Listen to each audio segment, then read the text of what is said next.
Right now at 4, we want to turn to the latest from the Target 12 investigators. The once-a-decade process of redrawing voting lines, it's still ongoing in local communities. Target 12 investigator Steph Machado joins us now live in studio. And Steph, we know you've been tracking this redistricting process closely. Something interesting that you've learned is that the pandemic had a major effect on the ability to accurately count where local college students live. Yes, and we're talking about Providence here. So Census Day was back on April 1st, 2020, right in the middle of the first COVID shutdown, and many college students hadn't gone home or didn't return from spring break, but the census said they should still be counted on campus because that's where they normally would be living. So to aid in this process, many universities provided lists of students who live on campus directly to the Census Bureau, and according to the city's redistricting consultants, the census geocoded 1,300 RISD students into a single census block on Benefit Street, even though nowhere near that many people live on that block. And I should note, RISD says they sent the census the correct addresses for the dorms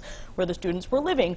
Regardless, this is now causing problems because whichever voting ward that overstuffed block goes into, there's a ripple effect. So for now, that block on Benefit Street's been added to Ward 3, currently represented by Councilwoman Nerva LaFortune. It's sort of that little dip you can see in the blue there. And now it caused a section of her district that includes Nathan Bishop Middle School to be removed. So Councilwoman LaFortune's objecting to that because that school serves many of her constituents in Mount Hope. It's fascinating. The census does have this ripple effect here. Yeah, That's it really why does. It's so important. So what is the final process before this? I mean, what is the next step in the process before this map becomes final? Yeah, so this map we're talking about was the final recommendation from the Providence Ward Boundaries Committee. It came out this week. The City Council gets this next. They're planning to hold one public hearing about this to get input, and then they can make changes to the maps before it goes to final passage. And this map, the final one will be in effect for this fall's election. So both voters and candidates will know which ward they live in, and they can launch campaigns for one of the 15 City Council seats. They are all up this fall.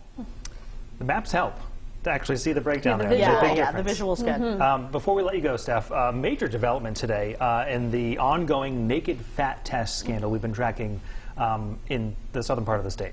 Yeah, that's right. So North Kingstown Superintendent Phil Ojay announced today that he's resigning effective immediately. This comes just days before the school committee is expected to release a potentially damaging report about how school administrators, including Ojay, handled allegations against Aaron Thomas over the years. Thomas is the former high school boys basketball coach who's been accused by multiple former students of getting them to strip naked alone with him behind closed doors for those body fat tests. Ojay has been criticized for allowing Thomas to stay on as a coach and teacher after one former student alerted Ojay to the fat tests back in 2018. My colleague Tim White has much more on this coming up at 6. Steph, always a wealth of information. Thanks for being here. Of course.